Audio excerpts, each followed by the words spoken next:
ఏవండి బట్టలు కొంచెం మేడమే పెట్టేసి రండి, నేను వెళ్ళి ఆరబెట్టుకుంటాను. నేను పెట్టను పో. ఎప్పుడు ఇలా ఖాళీ కూర్చుంటే చాలు, ఏదో పని చెప్తావు.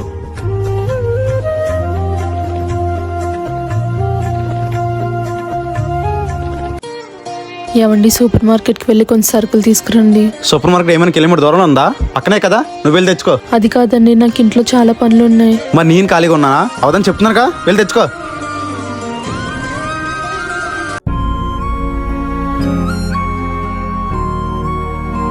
ఏమైందమ్ము? ఏమోనండి, ఒకసారి కళ్ళు తిరిగాయి. అవునా? ఏంటమ్మా ఒళ్ళంత ఎంత వేడికి కాలుతుంది? నువ్వు ముందు రెస్ట్ తీసుకొని నేను చేస్తాను.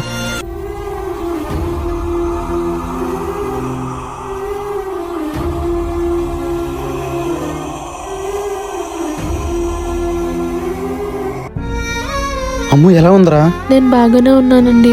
ఎందుకంటే నాకు చిన్నది బాగోకపోతే మీరు అంతలో వెలువెళ్ళి ఆడిపోతారు. మన ఇద్దరం ఎప్పుడు కసుపుసలు ఆడుకుంటేనే బాగుంటుంది అమ్ము. నువ్వు బాగోకొని పడుకొని ఉంటే ఈ నిశ్శబ్దం నేను భరించలేను. ఎందుకంటే నువ్వే నా ధైర్యం కాబట్టి. నీకు బాగున్నప్పుడు నాకేం అనిపించదురా, కానీ చిన్నది నీకేమని నేను తట్టుకోలేను.